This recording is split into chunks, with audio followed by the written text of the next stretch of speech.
Mali kunnafoni jabaran lajɛbaw aw minnu bɛ k'an filɛ Mali kɔnɔ yan ka taa se Mali kɔkan ma an bɛ aw bɛɛ lajɛlen fo aw ka wagati o cogoya la bi ye sibiri décembre kalo tile 31 san 2022 an ye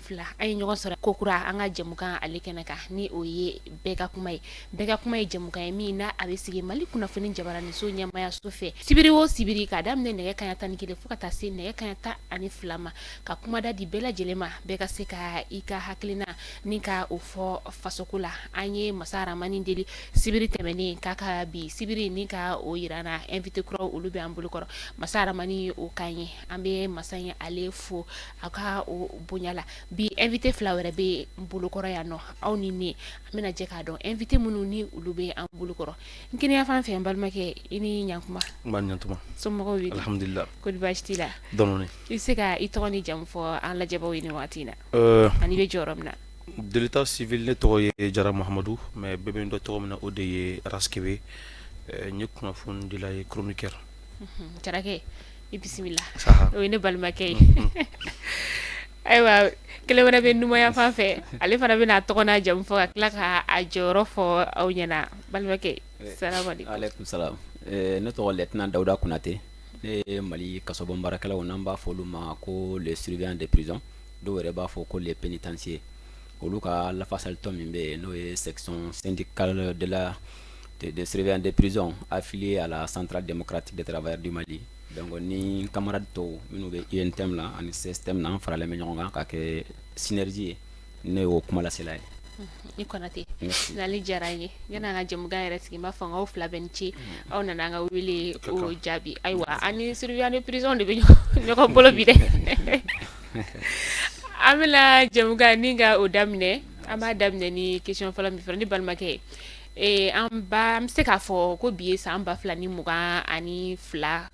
an bɛ k'ale kuncɛ an bɛ ka s'a kuncɛ ma yɔrɔ ma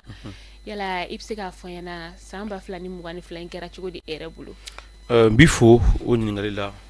ka foli kɛ Mali kunnafoni baarakɛla ni a lajɛbaga bɛɛ lajɛlen Mali kɔnɔ Mali kɔ mana kɛ jɛ fɛn o fɛn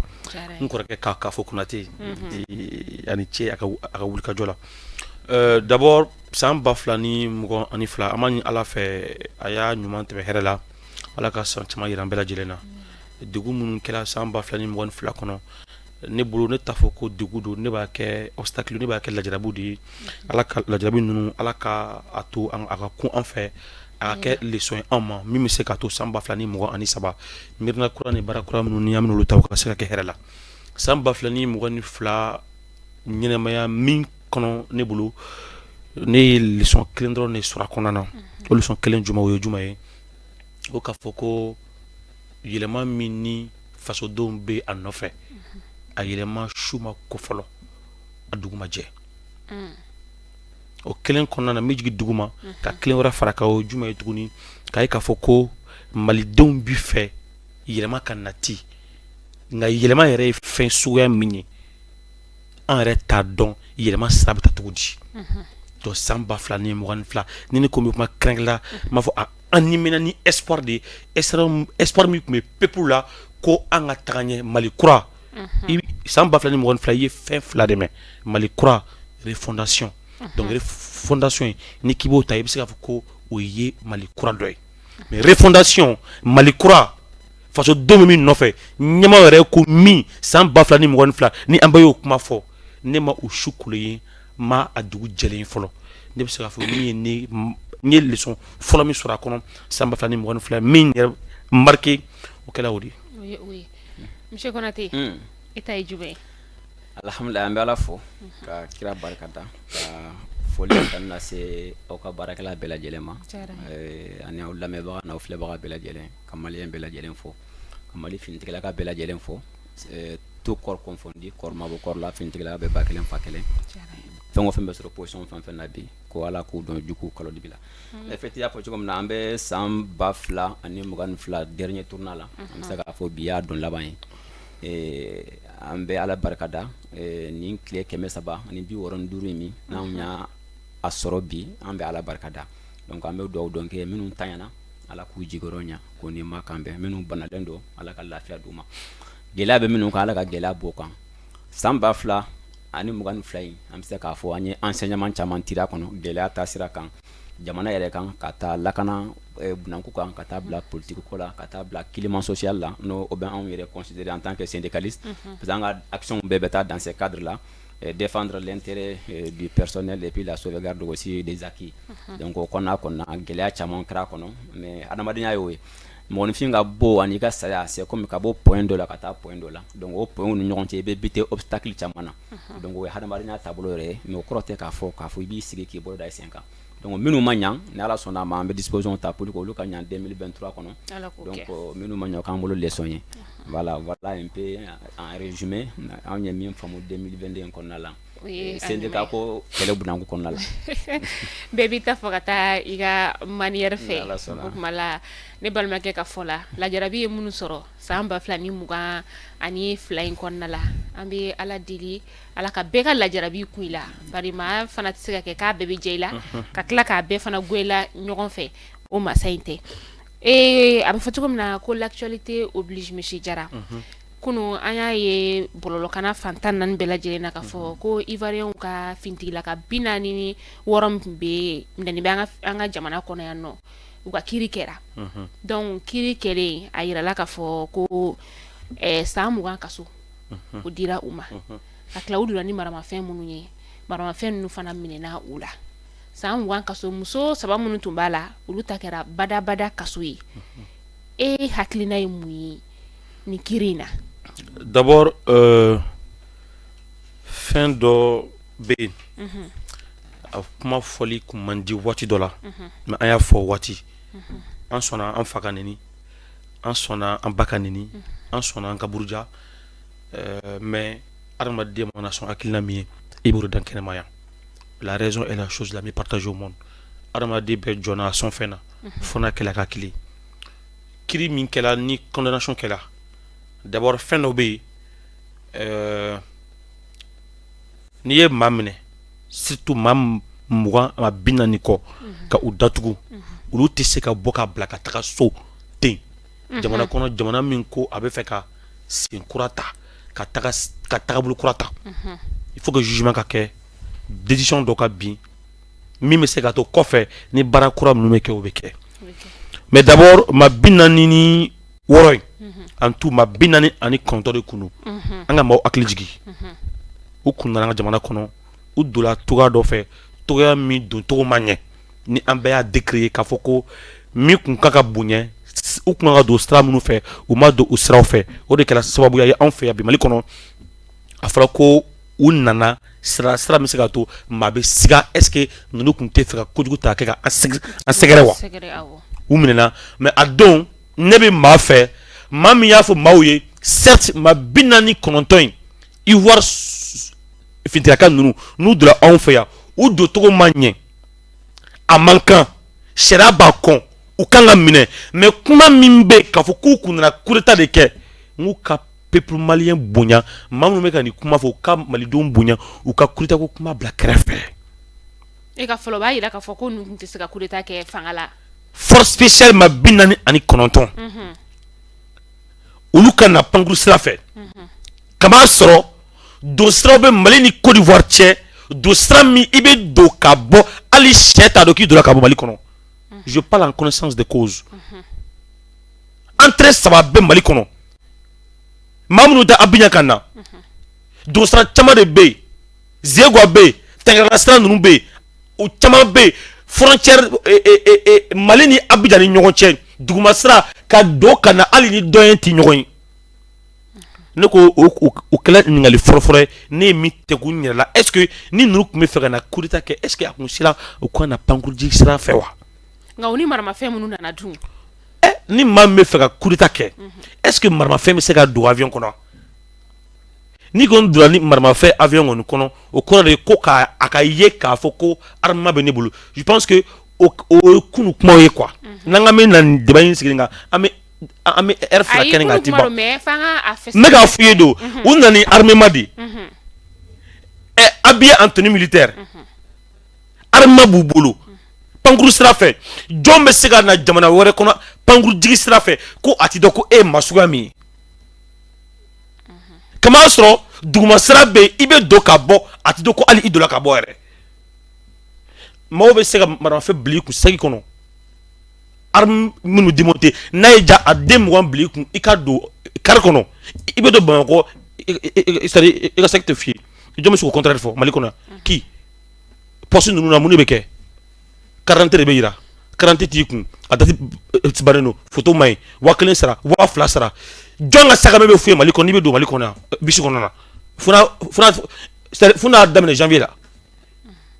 kare kɔnɔ de bɛ lajɛ bagaji minnu bɛ yen u b'u labɔ ka lajɛ mun b'a kɔnɔ mais saga dɔ min b'i kɔ la on ne le fouille pas donc ne kun ko a wagati kurutago kuma min bɛ maaw da dɛ n ko u ka o de bila j'ai dit à l'époque certes il y a eu ce qu'on appelle un dysfonctionnement administratif. nka monsieur Jara ni ne ye ka kuma faamuya sisan e bɛ fɛ k'a fɔ ko sɔrɔdasi ninnu donna légalement quoi. n b'a fɔ n ko donna non j'ai dit il y a eu quand tu parles de dysfonctionnement administratif donc égalité c'est-à-dire légalement ko kuma tɛ se ka fɔ i bolo il y a un dysfonctionnement donc a bɛ n'a fɔ sisan ni k'i bɛ na Mali kunnafoni na yan ka na jamakan kɛ Jalo ma e wele Mali kunnafoni mama e wele officiellement e ka bɔ gɛrɛ dɔ ka don k'i bɛ n'i sigi plateau sanfɛ i nana ko dɔ la o i na ko dɔ la kɔni i ni maramafɛn fɛnɛ mais maa m'i wele kɔni voilà donc pour dire que nous de tɔgɔ ma ɲɛ ɲangini min kan ka da i kan an b'o da i kan sariya i bɛ bila sariya tigɛmɔgɔ bolo kan donc ne ko à l'époque kurutago kuma min bɛ yen an ka o kuma in bila n'u ye maa 49 de ye le Mali a combien de forces spéciales un pays comme le Mali qui se dit fier qui se dit c'est-à-dire qu'on a une armée qui monte en puissance comment est-ce possible que c'est-à-dire 49 militaires peuvent venir chez nous et faire un coup d'état donc au cours Mali t'es armée t'es mais au kuma bana donc min kɛla kiri de tigɛla kiri tigɛlamaw de ye kiri kɛ tan kiri kɛla ka ban jaabi minnu bɔra ko san 20 donc an bɛna sigi k'a lajɛ yala président bɛna ninnu gracier wa n'o ye ka yafu ma yala décision kura jumɛn bɛna ta min bɛna to ninnu bɛ bila parce que CEDEAO maaw ye kuma dɔ fɔ ko ni maa ninnu ma bila délai dɔ kɔnɔ ko olu fana bɛ na sanction économique dɔ bi an kan sanction dɔ bi Mali kan minnu ka ca yala o kuma in de y'a to kiiri tɔ teliyala wa kelen filanan yala ninnu condamné min filɛ pour 20 ans u bɛna taa san 20 de kɛ kaso kɔnɔ wa walima ɲininkali sabanan maa ninnu bɛna bila président fɛ wa walima kiiri kura jɔn min na kɛ ou bien sariya kura jumɛn bɛ ta walima tagabolo kura jumɛn bɛ na bɔ min bɛ se ka to ninnu ka bila ka t'u fɛ yen a kɔni bɛ bali ne la en tant que Raskebe ko ninnu ka san 20 kɛ kaso kɔnɔ a bɛ bali ne na donc o b'a yira k'a fɔ soit u bɛ taa kaso k'u ka jamana kɔnɔ soit u b'a kɛ an ka jamana ayi a fɔ soit an b'u bila u labila yanni CEDEAO ka est-ce que n'u taara bi jɔ tɛ kaso kɛ bilen dɛ yanni CEDEAO ka nka ne balimakɛ est-ce que nin kunnafoniya carina cogo min na bɔlɔlɔ kan est-ce que nin y'a carin cogo ye k'a cari cogo di an ma communiqué officiel ya kan an kɔni y'a ye bɔlɔlɔ communiqué officiel kɛra ok donc ne de m'a ye sûrement voilà ne m'a ye sûrement communiqué kɛra donc communiqué kɛra a bilala mais décision bɔra ka ban u kun ka bɔ ka décision fɔ bamanankan na mɔgɔw ka se k'a faamuya parce que langue ye fɛn dɔ ye n'a fɔra tubabukan na k'a sɛbɛn ten k'a bila ten bɛɛ b'a ta i ka manière la k'a bayɛlɛma ten k'a fɔ i ka taa la yala est ce que an ka jamana marabagaw yɛrɛ kun man kan tɛ k'a lajɛ ka bɔ ka kuma fɔ an yɛrɛ ka kan na k'a fɛsɛfɛsɛ mɔgɔw bɛ se k'a faamu cogo min na m'a dɔn ni kɛlɛ bɛ Mali kɔnɔ bi mɔgɔw bɛ ka kɛlɛ min kɛ o ye ni kɛlɛ in de ye o de ko ka an yɛrɛ ka fɛnw ɲɛfɔ an ni an ka kan na an bɛ se ka faamu cogo min c'est là je soutiens beaucoup cette hypothèse ni hypothèse ne b'a fɛ ne kama parce que langue ye fɛn dɔ ye n'i ye kuma ɲɛfɔ ni kiiri in kɛra cogo min na sariyaden mun ta la kisɛ mun ta la n'a ɲɛfɔla an ye an ka kan na an bɛɛ bɛ kan min mɛn a faamuyali bɛ nɔgɔya anw ma donc mais a fɔra tubabukan na an bɛɛ tɛ tubabukan mɛn kelen filanan yɛrɛ ye min ye sariya kuma bɛɛ tɛ se ka kuma kɛ yɛrɛ terme juridique kɛ i bɛ se français la cogo o cogo mais ni terme juridique fɔra dɔrɔn n'i tɛ fɛn dɔ dɔn i b'i da de o de y'a to n tɛ ka don a kɔnɔ na donc pour dire que a kun ka kan ɲɛfɔli kɛ an ye an ka kan na mais problème ye min ye n'u tora k'a bɛɛ ɲɛfɔ an ye an ka kan na a kuma bɛ caya dɛ donc u b'a dɔw to dogo la Konate yala e hakilina ye jumɛn ye Lida par rapport à sujet d'actualité bon moi je me réserve de me prononcer sur cette question pour plusieurs causes. Parce que je suis une entité syndicale de là,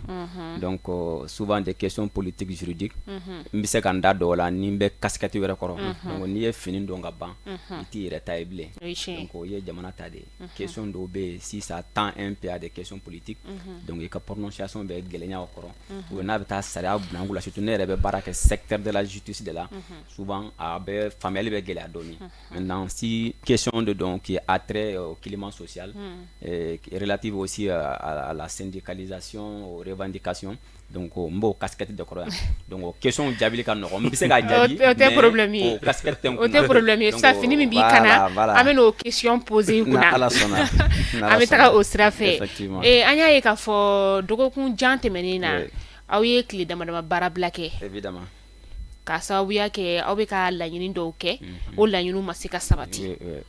kile dama baara bila in kɔfɛ a bɛ komi aw bɛna baara bila wɛrɛ kɛ ko kura yani an ka se o ma kun jumɛn de ye aw se fo ka taa se baara bila ma. D'abord yani an ka se o ma fɔlɔ n'i y'a jateminɛ depuis coup d'état kɛra k'a sɔrɔ déjà syndicat bɛɛ bɛ wuli ka jɔ la revendication kɛ ka hakɛw ɲinini na donc coup d'état kɔfɛ syndicat caman ye ka activité syndicale sursoir ka da jamana taabolo kan bon fo kana bila ko nana sigi sen kan dɔɔni 2022 kɔnɔ n bɛ se k'a fɔ événement min yɛrɛ taara dɔɔni syndicat baara bananku kan n'a ye mɔgɔw bila dɔɔni ka bal bila à terre depuis IBK fanga bɛ yen u y'an k'u bɛ conférence sociale dɔ kɛ o conférence sociale dans le domaine du travail pour que ka syndicat bɛɛ lasigi an bɛɛ ka taa sigi an ka kuma jamana bɛ se ka mun kɛ baarakɛyɔrɔ la jamana bɛ se ka mun kɛ baarakɛlaw ye pour que furugu min bɛ mɔgɔw ni ɲɔgɔn cɛ o ka ban injustice ni disparité ni discrimination min bɛ baarayɔrɔw la olu ka ban donc o événement kɔnɔna la o nana bɛn organisation nana bɛn ni embargo ye bon CEDEAO ni UEMOA ye embargo sigi Mali kan par rapport souvent à beaucoup d'autres questions donc o la syndicat bɛɛ kɔni y'i ka kɛlɛkɛ bɛrɛ bila k'i ɲɛsin jamana ko ma maliyɛn bɛɛ y'i ka kɛlɛkɛ bɛrɛ bila k'i ɲɛsin jamana ko ma laɲini kun ye min ye n'an sɔnna o gɛlɛya ma n'o gɛlɛya banna n'an nana so donc an ka sigi an ka fɛn dɔ fɔ fɛn min na maliyɛn bɛɛ bɛ se ka dama ka ɲa i n'a fɔ an ka constitution n'o y'an ka loi fondamentale o b'a fɔ cogo min na ko maliyɛn bɛɛ dama ka kan sans distinction de religion de culture ou de race donc an kun b'a miiri baaraw bɛna taa k'o bolo kan donc an nana ye conférence sociale in kɔni kɛra parce que min conférence sociale kɛra syndicat bɛɛ kun bɛ yen an bɛɛ taara an sigira an kumana Mali baarako yɛrɛ kan Mali syndicat ko yɛrɛ kan laɲiniw bɛ cogo min na injustice bɛ yɔrɔ min na disparité bɛ yɔrɔ min na olu bɛ se ka corriger cogo min na donc an bolo o baaraw bɛna teliya donc pour que an ka se ka taa signature de pacte social la pacte social de b'a jira k'a fɔ maintenant syndicat bɛɛ jɛra a ma nin san 5 in kɔnɔ jamana bɛ nin kɛ baarakɛyɔrɔ la bon o recommandation bɔra mais an nana ye gouvernement bɛ ka jouer temps kan le gouvernement fait la politique de gestion de temps c'est-à-dire ka kow la sumaya jusqu'à ce que o ka taa poste de sortie sɔrɔ donc o ye ka bana dɔ furakɛ ka bana dɔ créer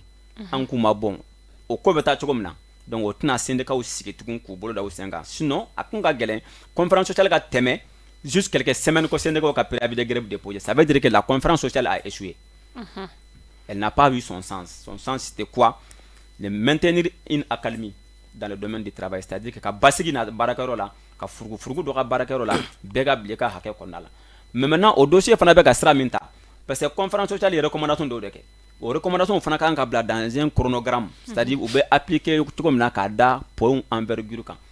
donc maintenant n'i nana procédure wɛrɛ kɛ ka terme de référence bɔ ka taa pacte social la syndicat k'o analyser aw k'o valider ka tila ka chronogramme bɔ syndicat k'o lajɛ aw k'o valider finalement 2023 bɛ ban k'a sɔrɔ fɛn ma kɛ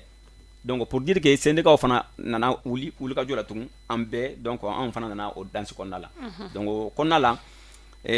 sikafo dɔ tun b'anw ni gouvernement ni ɲɔgɔn cɛ san 2021 kɔnɔna la donc syndicat caman y'a jira k'a fɔ ko mɔgɔw bɛ recruter ni diplôme kelen ye mais n'u taara baarakɛyɔrɔw la i b'a sɔrɔ danfara ba b'u ni ɲɔgɔn cɛ sarako bunako la k'a fɔ k'o ye injustice de ye parce que diplôme min don a diplôme bɛɛ bɛ sɔrɔ Mali écoleso kelen ninnu de la donc e ni ne se ka jɛ ka taa kalan kɛ an ka bac sɔrɔ ɲɔgɔn fɛ o bac kelen k'a permettre ka baara di ne ni e bɛɛ ma Mali jamana kɔnɔna la mais kana ye ko sarako kɔnɔna la k'i bɛ taa sɔrɔ e ni ne ni ɲɔgɔn cɛ danfaraba bɛ yen donc an ko a tɛ faamu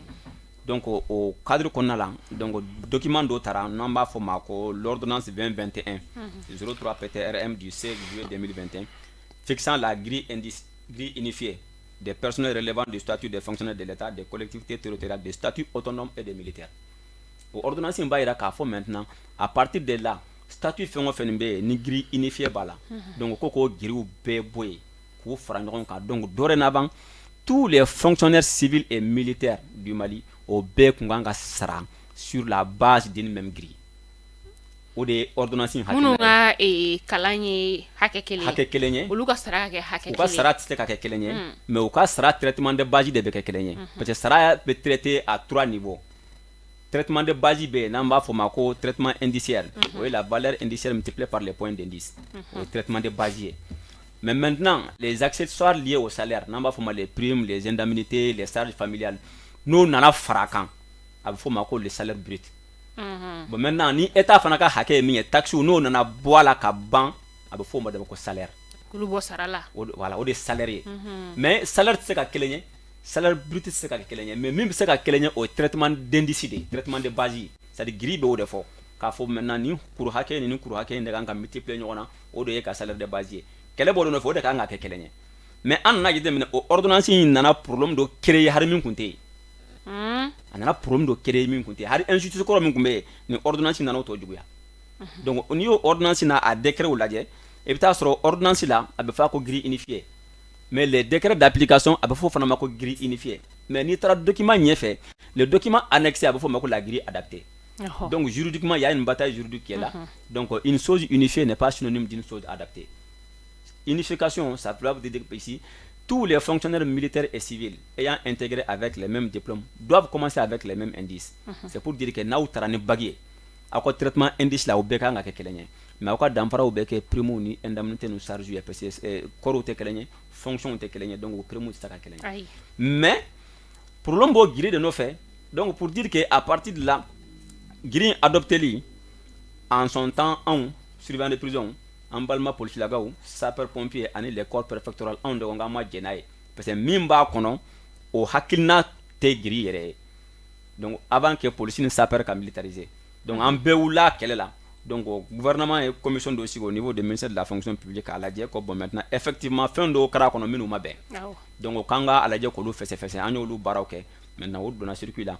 o de dala ka ta fo ministère des finances là pour que kase ka la a se ka be jamana ma saria la wari jolima donc ko ta environ 29 milliards encore nan be la jelen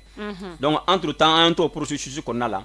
bon emballement police nous ça parole de la militariser le ka militarisation ni o loi fana karam à disposition de Bafo, c'est dès qu'on la bonne bénéficier les avantages liés au statut de l'armée. C'est pour dire que au Luka Giriko problème, Harna sur Fugu de Bakono Bintenda Dola, ça peut-être que ça leur intéresse là-bas. Et ça intéresse au gouvernement de prendre sa responsabilité. Kabe Bieka Hakela. Bon, au Konala, on y corps préfectoral drone de Torah. Donc là, ni. Corps fly. Nan be dossier kelen na et dossier clé fly ka dossier fan kelen géré ka kelen to ça veut dire même ta géré yere bolo bon na fato la quoi on do fana ko jamana jola iti se ka lakana kuma fo ni madame ka Sylvain de prison iti se ka saria la bottle kuma fo j'ai défie quiconque ni mi dame ka Sylvain de prison là donc pour dire que on fana té malien de second degré ça on le dit et on le maintient au le ka jo de wula anye grève folo ke antara ni gouvernement sigira ma ben fola parce que ni ye baara kɛ a man ɲi i y'a sɔnna k'a fɔ n ka baara man ɲi mais k'i ka baara corriger ne k'i bɛ mauvaise volonté ko la donc i b'a injuste kɛ min na ce dernier va prendre sa responsabilité donc an ye tile 5 baara bila ko la an ma ɲɔgɔn faamu o banna semaine tɛmɛnen donc alamisa tɛmɛnen décembre kalo tile 29 an ye préavis kura déposé n'ala sɔnna an bɛna n da don o la o ye tile 10 baara bila ye an bɛ yɛlɛ dɔɔni o janyana dɛ an ma janya o y'a daminɛ de ye ka bɔ 5 la ka na 10 an bɔra 5 la an bɛna 15 la n'an bɔra 10 na an bɛ taa min na an b'a ɲɛdɔn progressivement an bɛ taa injustice ni c'est-à-dire discrimination min bɛ grille unifiée kɔnɔ pour ce qui concerne le surveillant de prison a kɛlɛ wulilen don a tɛ bila fa ka corriger n'ala sɔnna ma an bɛna n da don préavis na a ka kan ka lawalawala cogo min na inchallah ala ka nɔgɔya ne balimakɛ i bɛ se ka dɔɔni fɔ ale ka kuma la d'abord moi je suis rasta bon moi peut-être je vais stand up get up and fight for your rights ko wuli ka kɛlɛ kɛ ka kɛ nɔfɛ to fɛn fɛn bɛ se ka kɛ adamaden ka hakɛ ye foyi kana to foyi kan'i bali i ka wuli i ka kɛlɛ kɛ i ka o hakɛ nɔfɛ ko ala ka barika bɔ maa la maa min b'a sigi k'a bolo fila da sen kan a bɛ se ka wuli k'a ka hakɛ ɲini k'a fɔ ko a y'a ta to ala ma même le prophète Mohammed paix et salut sur lui o min ka bon n'an bɛɛ ye o ye kɛlɛ kɛ a ka hakɛ nɔfɛ donc maa min bɛ wuli jamana kɔnɔ k'a b'a ka hakɛ ɲini surtout argument minnu bɛ ka avancer au contraire tɛ k'a fɔ sariyakisɛ de fana bɛ yen olu kama k'a lawaleya ni hakɛ tɔ tora lawaleyali n'i ma wuli ka kɛlɛ kɛ o nɔfɛ i bɛ mun kɛ surtout jamana kɔnɔ jamana min tant que e ma wuli ka kɛlɛ kɛ tant que e ma wuli ka kule i t'a nɔfɛ i t'a d'i ma n'i sigi i bɛ sa dɛ jɔnya la dɛ donc je soutiens les surveillants de prison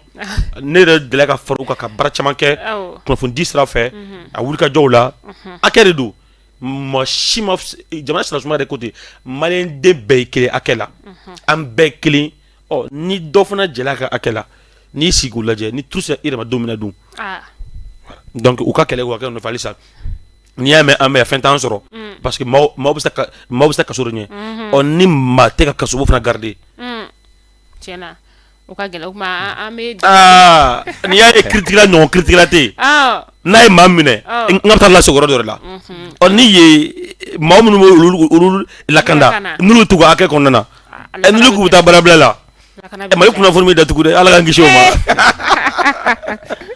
donc je les soutiens surtout ala kana Mali kunnafoni datugu mais nin tɛ bali ne na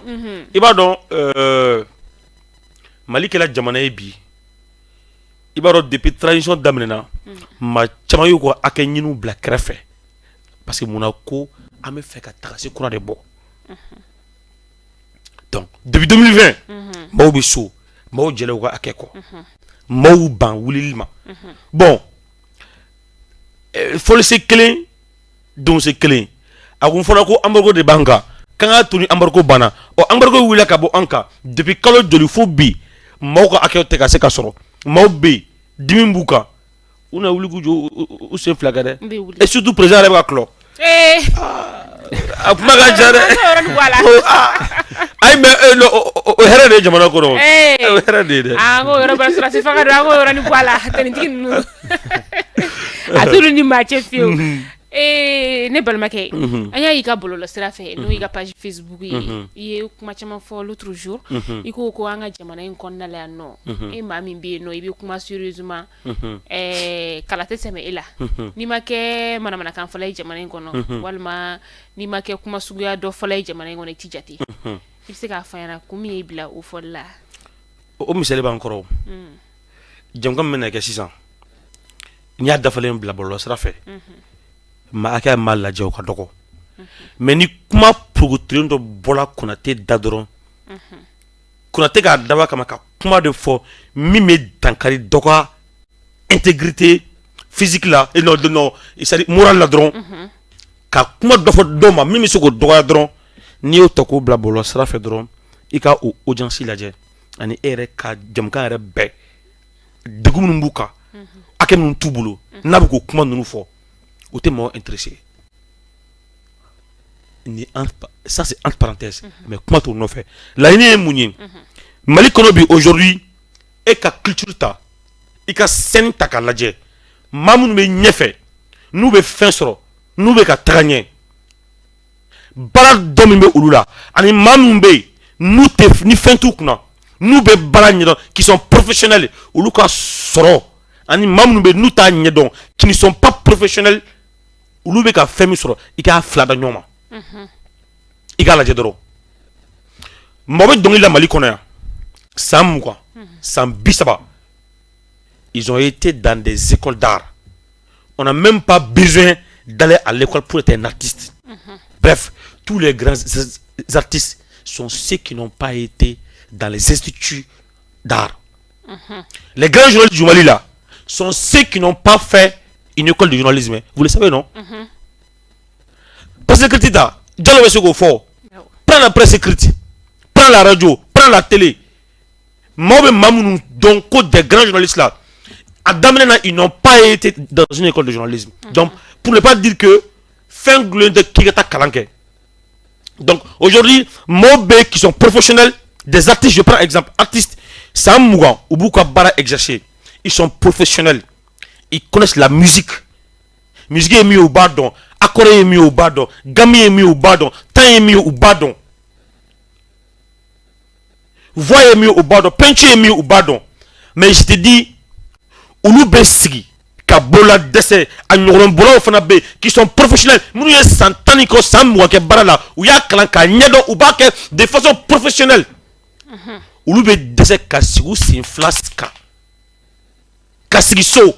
Kabana, même Wakili Kata France au Tsegasa. Tu veux faut voir Tiouye, Maouye, Machitou demain, mais faut Dorata Douka. Kaboka vidéo ke, Wallahi, Adama Debe Boy, Djen Royola. Ka Libu ira Djena. Yaga Hora Menele Yala. Hora me sera fin de mon de Libu là. Hora me tablo Djen Royoro. Il est arrivé à sa fin. Moi, c'était blé. C'était blé. Ndeme docteur Sola. Avec Sani Baloche. Hora me tablo Djen ka déliqué là. Parce qu'il n'a plus de solution. Arma demeta yoro ka buloja ay nyama ni mankene ay songa froke o yisri dana maloya de bi horon faka mais anka maw jamana kono ya bi minu qui sont professionnels dans leurs domaines respectifs hein ou be banakada ou ti fesro faut na foni ka bla bolo sera fait ko ti filmer ko ya jemala wati do be sura wuli kana ko aya évacuer wati wo ye moma évacuer a baisse cliff là après an ta feke dɔ fɔ kana haya asaya ko inde an ka dɔ fɔ kana mami banana n'a ye wele kan bila ni waati dɔ y'a a évacuer n'a mɛna sila kɔfɛ bilen mais posez-vous la question a tigi ala kama o mais min bɛ minnu bɛna qui ne sont pas professionnels u bɛna k'i fili duguma k'i kolongolo k'i fili ji la k'i turu kan kan kuma kalalama kelen tɛ b'u da kɔnɔ waati bɛ wuli ka million ta ka di olu de ma ka so di olu de ma u bɛ tɔgɔ d'u ma an ye maire dɔw ye kɔsa in na ka so ta ka di ɲɔgɔnbɔla dɔ ma o bɛ commune min yɛrɛ kɔnɔ maa joli bɛ yen qui sont dans les besoins c'est quoi d'être un maire revenons à la loi portant code de collectivité territoriale astafurlah sariya ye mun fɔ maire ka baara la maire ka baara ye jumɛn ye quelle est la fonction d'un maire n bɛna kelen dɔrɔn f'i ye Sera comme maire, monsieur le maire, démissionnaires Mounoubé qui n'ont pas été à l'école. Nous makala. Ko, c'est-à-dire, il faut une politique de réinsertion socio-professionnelle. Mamrou makala, nous mata école là, démissionnaires nous bon fait. Comme maire ka centre de formation de job, ka olu kala métier là. Maire mi doukolo di, comité de maire. Je vais prendre les noms. Comité de maire mi doukolo di, jo kala nima. Ay centre joli jo commune de konana ko demisoni ko tabaraka konana Chara ko maire ma monsieur le maire la loi portant code des collectivités territoriales monsieur le maire commune kono muso minnu be nous makala ko yoro jo o muso kata bara dege commune de maire ya kaya me du golo di aya kaya ay terrain jume di commune ma nyani terrain di commune ma kata demisoni dege bara la mais à Joli Wartine Bolo. Mais pourtant, il distribue des parcelles. Omer Kabaradoy. Oh, Jamana Mina. Prends les télé-web. Oui, Ambera Domaine qu'on a. La télé, c'est d'abord le contenu. Le média, c'est le contenu. C'est le programme. Télé-web, en télé classique, il n'y a aucune différence entre nous. La seule différence qui est entre nous, ça c'est le moyen de diffusion. Un mais diffusion qui est en ligne, ou le diffusion qui est par satellite ou par bouquet. Tu es d'accord avec moi? Oui. Mais aujourd'hui, tu as une télé-web,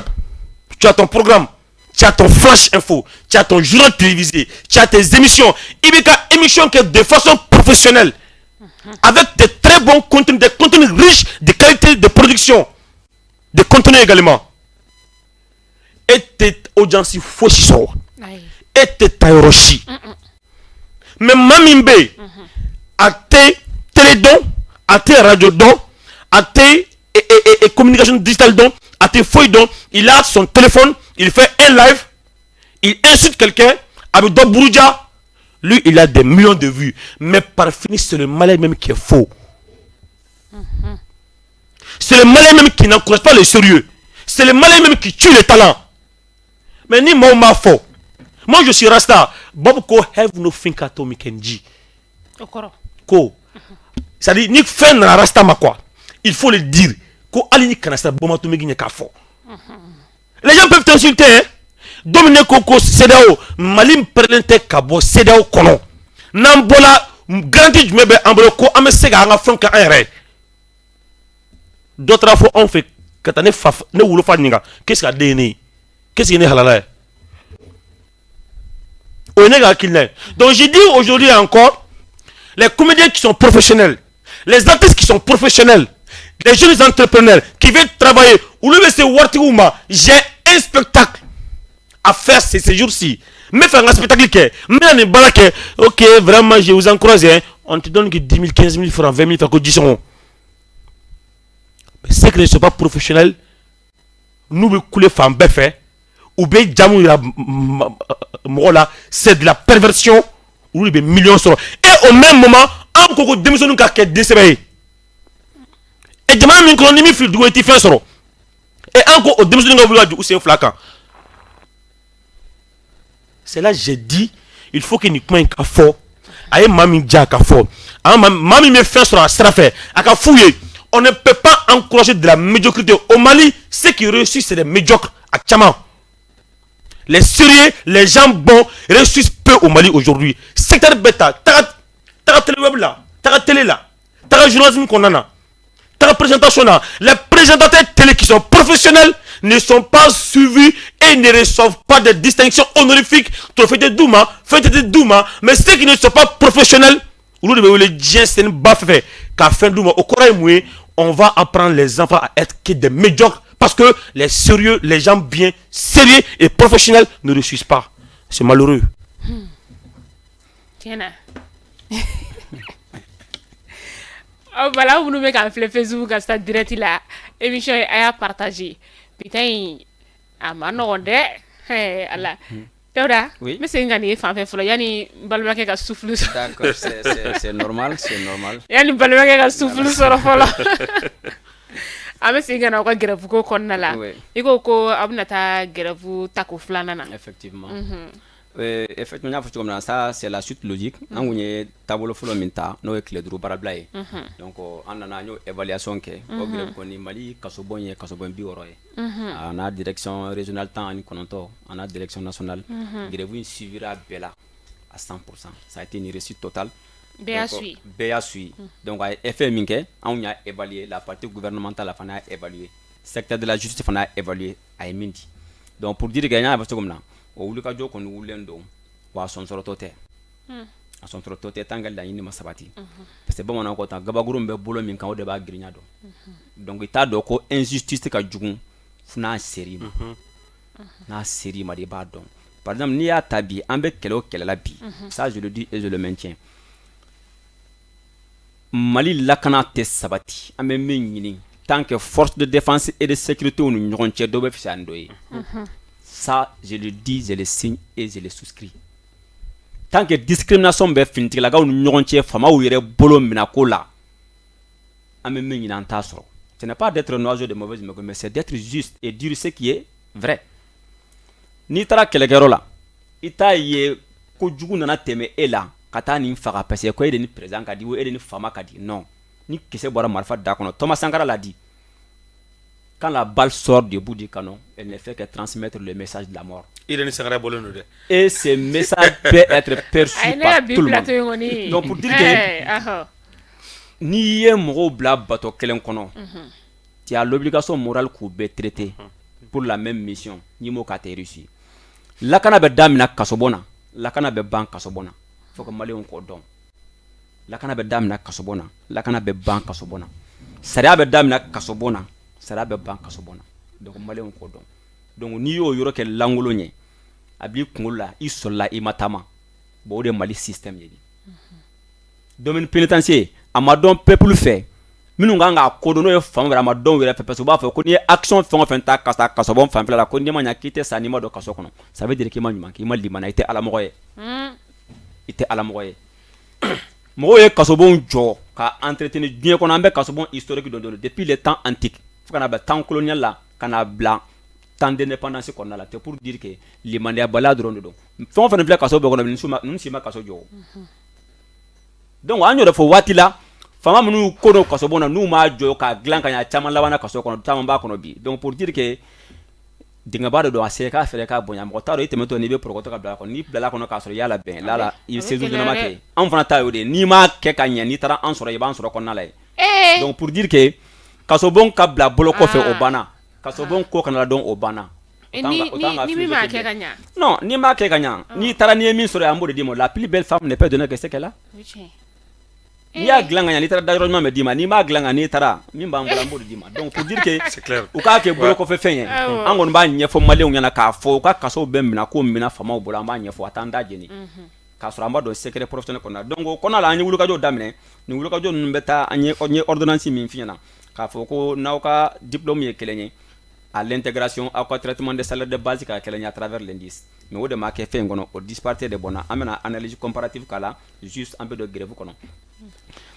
n'i y'a ta anw fɛ agents bɛ recruter ni bague de ye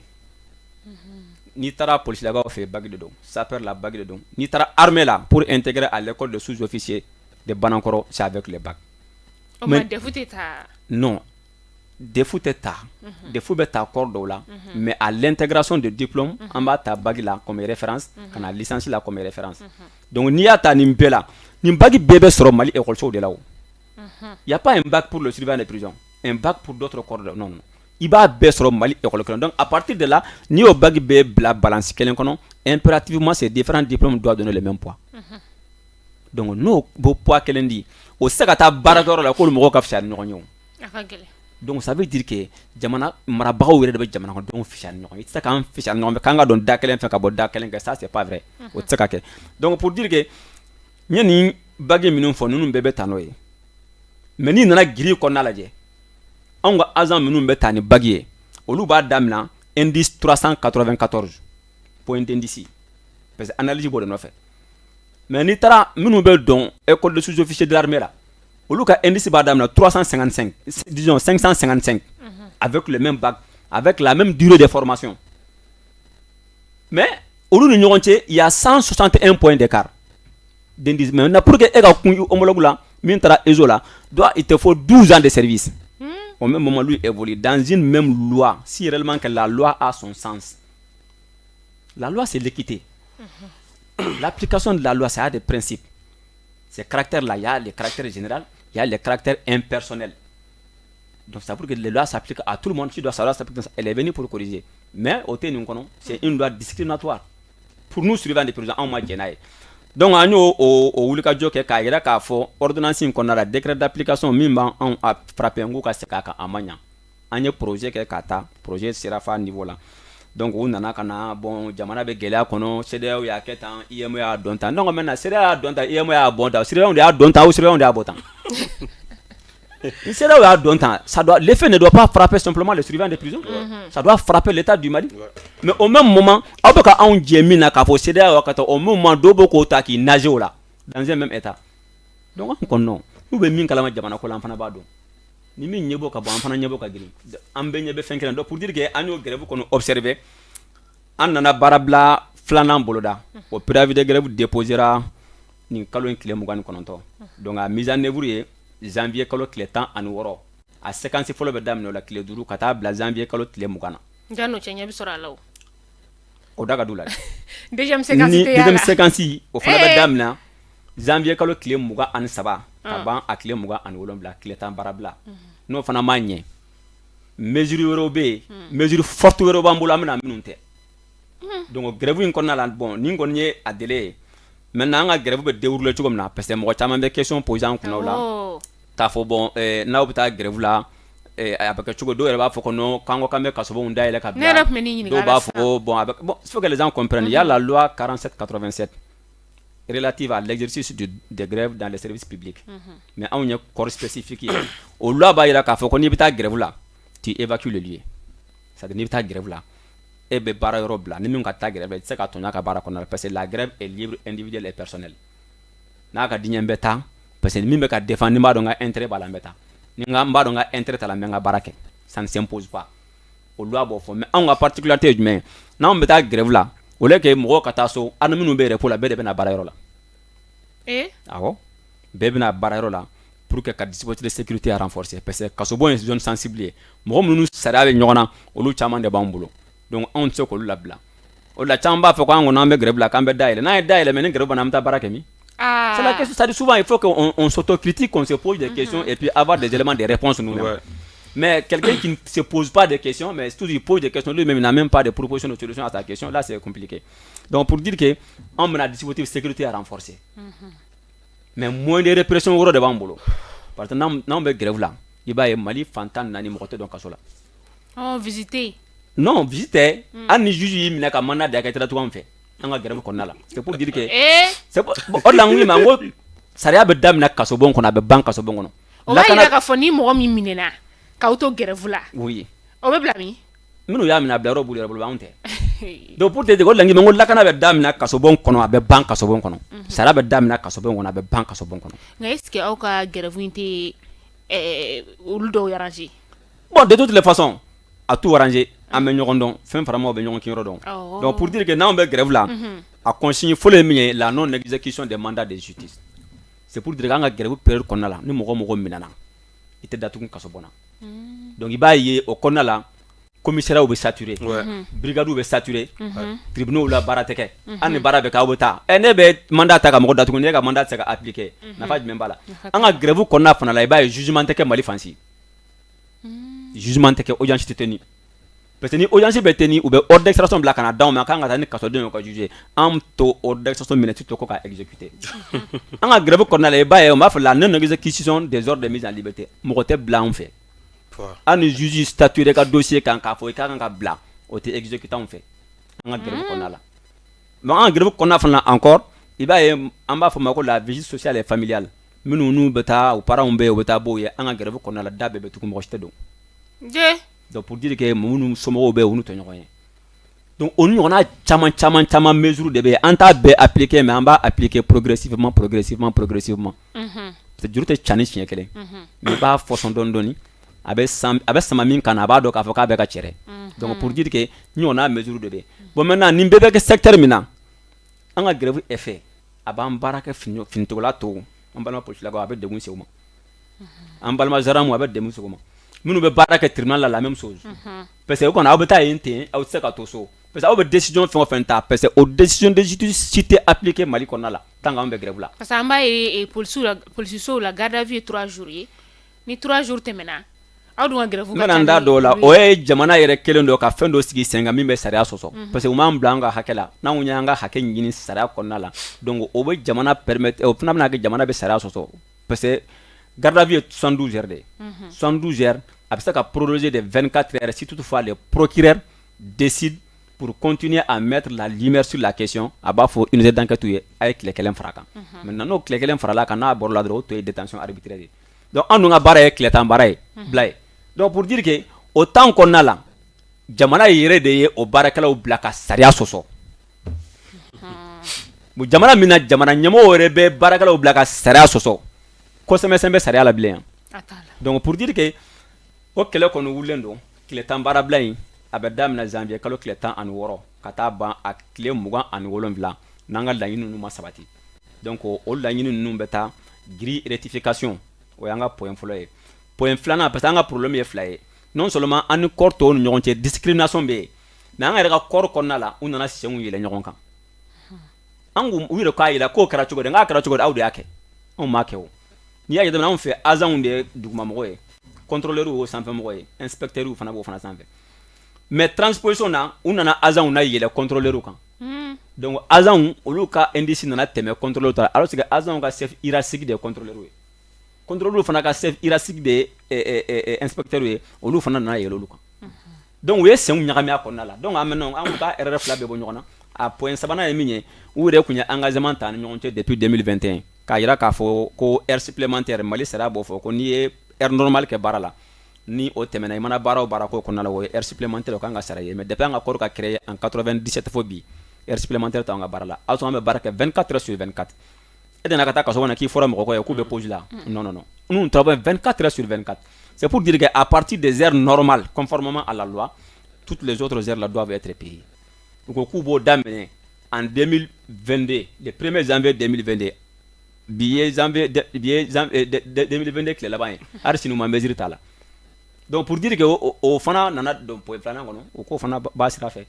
Donc kele be ni plat de 9 et follow yani point ora ka fraka. Parce que plus ou ma régler plus anga point to fin be sunu la mba be fraka. Voilà. Ala ka jisuma ka fure. Régime kan signaler ko wakati sira. Avec ni kana vitri kari avec a Congo dra avec a Congo jamuga ambe ka se akunche marama ne balmake kabiyanyi kuma damne fuka se sisama yala kuma be ni damase mani be feka au fois chamare be mais amla ramasser que ne tikelen dima d'accord il y a d'abord bifo ka encore que faut connater ka faut que malik kunofoni barakela ni alaje baga belaje malik kuno maliko manake je fonfa kabo kuma dro ka foko ne chance soro ka watni kunuruni ke ka graphique livre vert kala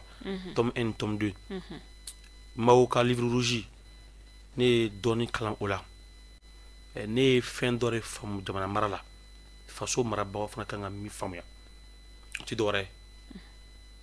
jamana be jo se kelen dore kan o dala dumuni ni ni yami ba foko l'armée monte à puissance parce que fintila 4 dore jolona 5 ans ka ke chefari ni kono falente tsega muchi ni ya me ko kala ni kono falente tsega miri ok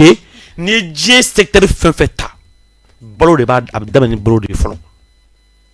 libi kada fi libi joni balo de chino e baraka ni balo de ameriko e baraka ni balo ameriki kaba mi me sene san kelen kono mali ba dun san bibilon bla draga chlorofana surafana antese kaba kaba donc pour dire aux dirigeants du Mali aux autorités de la transition malienne ko jamana be sega san bidruke guerre la mais jamana shit sega kalo kelenge kongona ni yaye chamache fanga damne mauk muku basgi mauk te ka kuma mais bi aujourd'hui min kadi dabara ibafo transition ma mauti ka kuma mati fanini mati baneni qui se pose la question parce que les gens ont faim domanda foko la crise elle est mondiale engrais ko wulile engrais ko gela wulile beneta 300 000 tonnes de phosphate ko sangata bene engrais là pétrole ko wulile abidjan milliard chamare do essence la kablay Sénégal la même chose. Oh gouverner c'est prévoir jamana mara ye ka nyesri leke to ka fo nyama yi Congo be Mali deuna la même monte en puissance c'est bien